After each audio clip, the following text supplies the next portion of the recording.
Baik, selamat malam semuanya. Kali ini kembali bersama Om Ray. Kita akan review produk dari Philips, yaitu rice cooker seri HD 4515. Seri produk rice cooker terbaru dari Philips. Kita tertarik untuk mereview ini. Mungkin ada banyak ibu-ibu juga yang ingin tahu bagaimana setelah kita gunakan rice cooker ini beberapa saat ya. Oke, ini rice cooker keempat di rumah kami, karena rata-rata sih dalam 17 tahun terakhir pernikahan kami, 4 tahun sekali kami ganti rice cooker.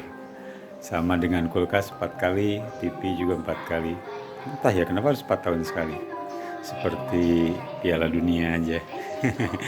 Oke, kita langsung bahas apa yang didapat dari paket pembelian rice cooker Philips ini.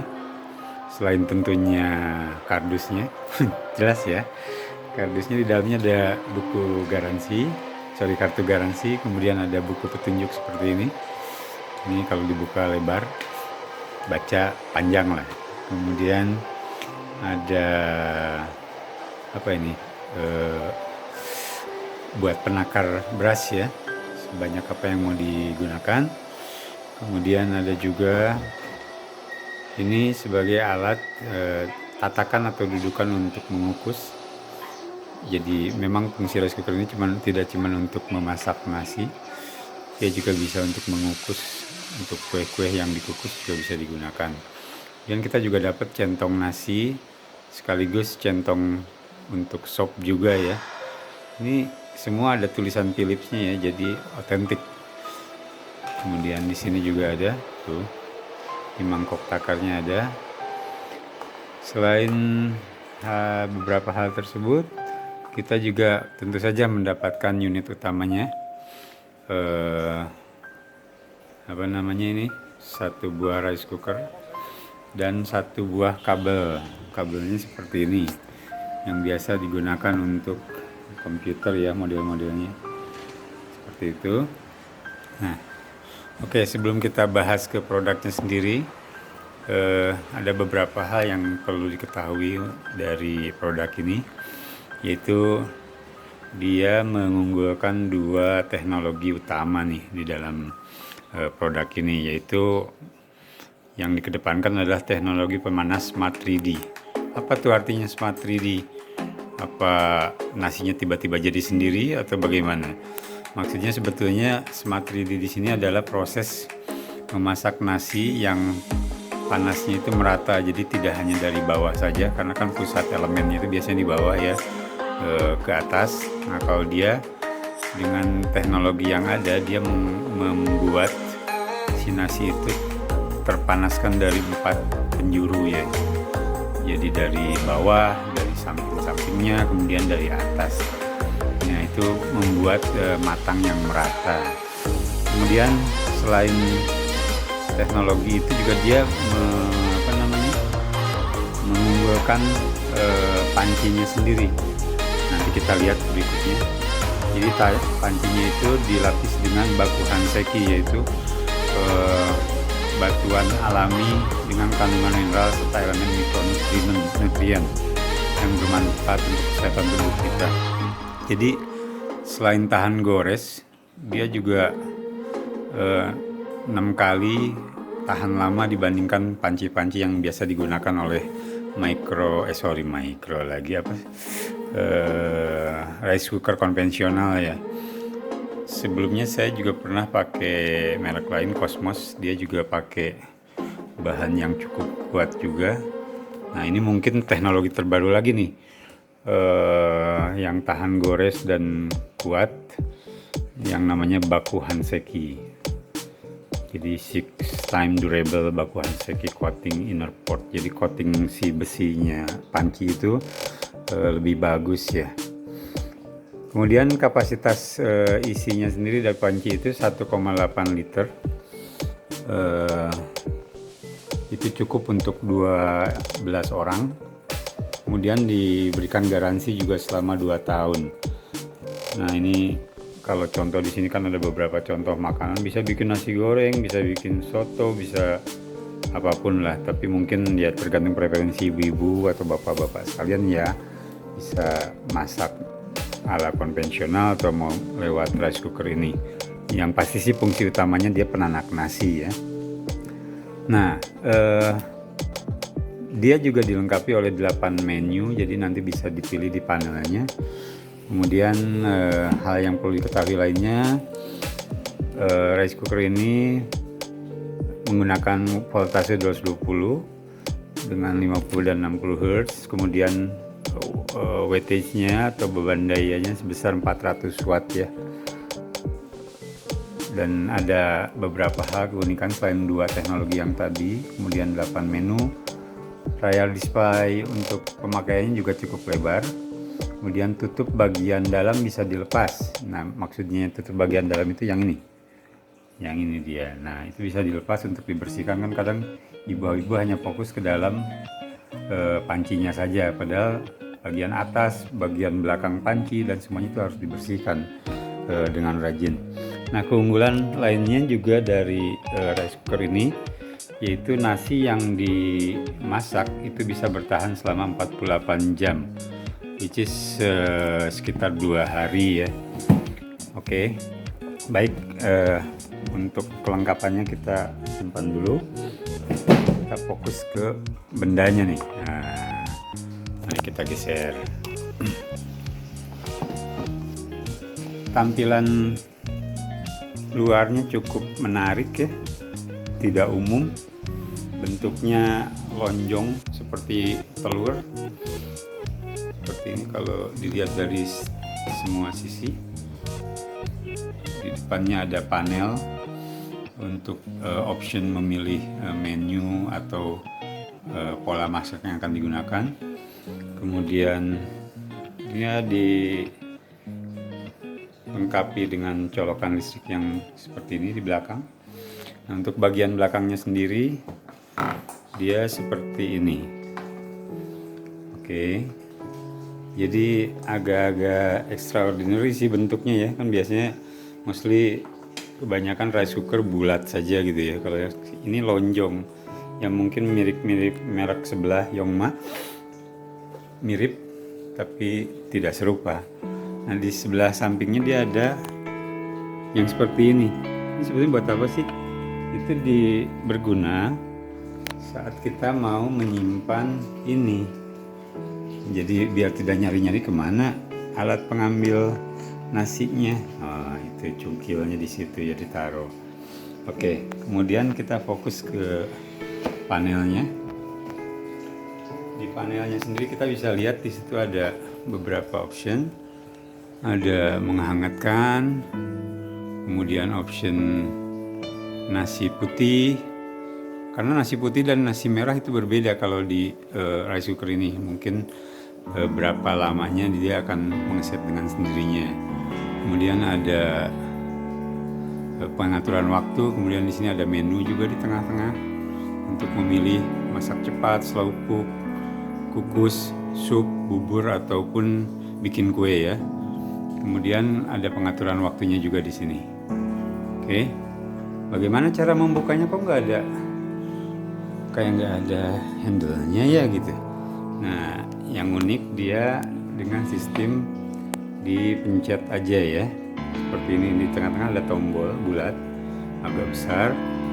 Tinggal dipencet, dia akan otomatis terbuka seperti itu. Jadi langsung mendongak ya. Nah, di bagian atasnya dia ada lapisan aluminium juga dan karet penahan panas dan penyebar panas ya, dan ada lubang yang 4 buah ini nanti keluar di depan, keluarnya tapi jadi pipih nih kan. Kalau yang Cosmos itu ada tongolannya, kalau ini ada lubang sempitnya seperti celah gitu.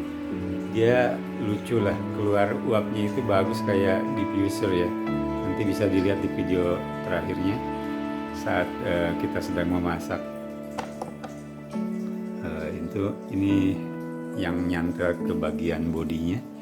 Nah, untuk yang disebut baku haseki ini seperti ini nih. Jadi seperti ada titik-titik hitam, putih, abu-abu gitu ya. Memang lebih lembut sih apa namanya bagian dalamnya. Ini kebetulan tadi sudah memasak, tadi coba.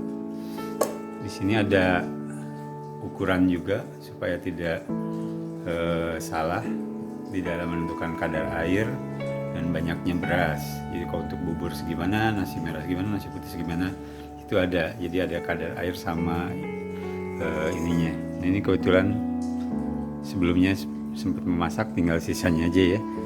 Ini kalau dilihat pancinya bagus, tapi di peringatan kita disarankan tidak menggunakan panci ini untuk kegiatan yang lain selain memasak di rice cooker ini. Misalnya karena saya mau masak Indomie ini saya pakai pancinya gitu, jangan, karena bisa merusak selain elemen coatingnya tadi ya, pelindungnya, dia juga memang bukan fungsinya untuk melakukan hal yang lain di luar rice cooker ini. Kemudian kalau penyok juga sebaiknya jangan digunakan lagi atau minta diperbaiki. Selain memang ada garansi 2 tahun, mungkin kalau hal-hal yang menyangkut kesalahan sendiri sih kita perlu beli gantinya berarti ya. Kemudian di dalamnya bisa dilihat seperti rice cooker pada umumnya, dia ada semacam tongolan seperti itu. Jadi dia akan otomatis sebagai sensor juga selain penyalur panas. Sensor kalau itu sudah panasnya mencukupi, dia akan mati dengan sendirinya ya. Nah, uniknya kalau kita ini kan sudah ada nasinya nih sebagai contoh. Coba kita colok dulu ya, biar tahu.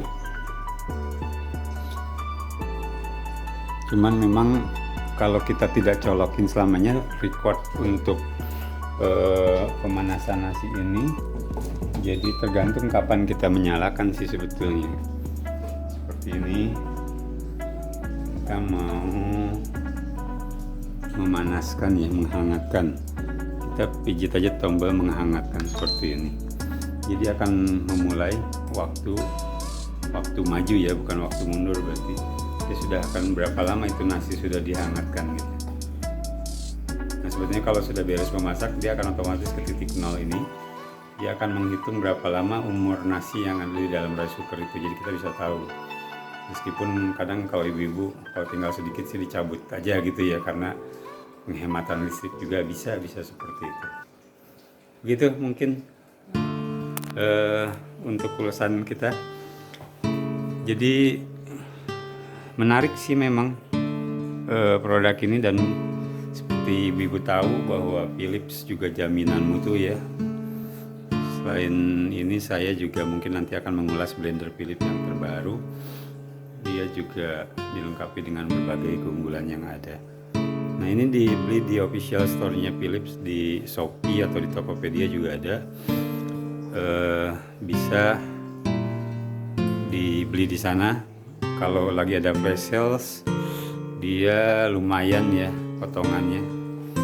Karena kalau harga aslinya di atas 700 lebih, bisa didapat di harga 600 sekian, saya lupa exactnya berapa.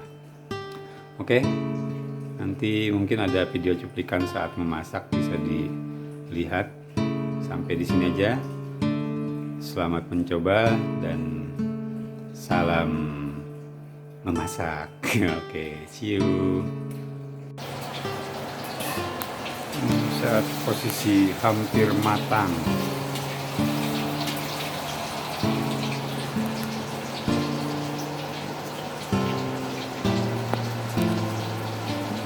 Ini hitungannya mundur ya Maya?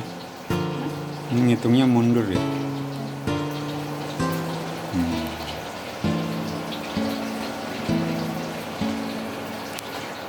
Simple, manis.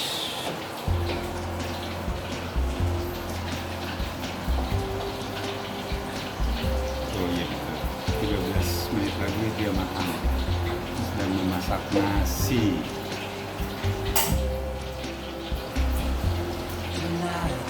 Oke. Dan setelah saya selesai memasak, ini juga berfungsi sebagai menghangatkan. Indikator di sini menunjukkan bahwa ini baru dihangatkan selama 5 menit, jadi bisa sampai beberapa jam ke depan. akan ketahuan ini nasi sudah berumur berapa lama. Lalu kita buka. Wow, enak sih, nggak terlalu kering, nggak terlalu basah. Mungkin tergantung jenis nasinya juga ya, tapi pasti tidak rasa yang dihasilkan cukup lumayan dibanding yang sebelum-sebelumnya. Di sini indikator menunjukkan menghangatkan yang sedang menyala. Ini sebelahnya ada nasi putih. Nasi putih itu kalau kita memasak dari mulai beras, kita harus memijit itu. Nah, di bawahnya ada waktu masak, itu bisa di setup juga mau berapa lama. Oh ya, waktu masak tertentu ya, seperti bikin kue mungkin. Kemudian sini ada jamnya, setup. Nah, untuk nasi merah juga dia ada tombol khusus.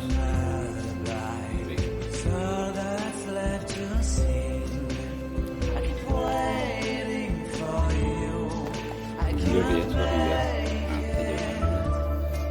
sini ada nasi merah, jadi ada tombol untuk setup waktu. Tadi ada jam, di sini ada menit. Jadi kita bisa setup secara manual. Nah, tombol utamanya ada di sini untuk start. Segala setelah option yang dipilih kita bisa pencet start. Cukup praktis sih untuk digital button di sini. Walaupun fungsinya simple. Nah, untuk keluarnya sendiri, uap ini berbentuk pipih. Kan kalau yang Cosmos, nyebut merek, itu berbentuk tongolan ya. Dan itu biasanya selang waktu berapa lama hancur lama-lama. Jadi entah kalau yang ini, mudah-mudahan jangan lah ya. Kemudian untuk colokan kabelnya, dia menggunakan jenis seperti ini. Jadi jika putus di tengah bisa diganti untuk colokan kabel monitor komputer di sini. Modelnya. Gitu. Oke, itu saja yang bisa kita bahas. Kalau ingin mencoba silahkan, bisa dibeli di berbagai macam marketplace. Dulu ini dibelinya di Shopee kalau nggak salah, yang sedang ada promo di official store-nya Philips. Lumayan harganya, ada diskon dulu. Kalau nggak salah sekitar 600 something. Oke, see you in the next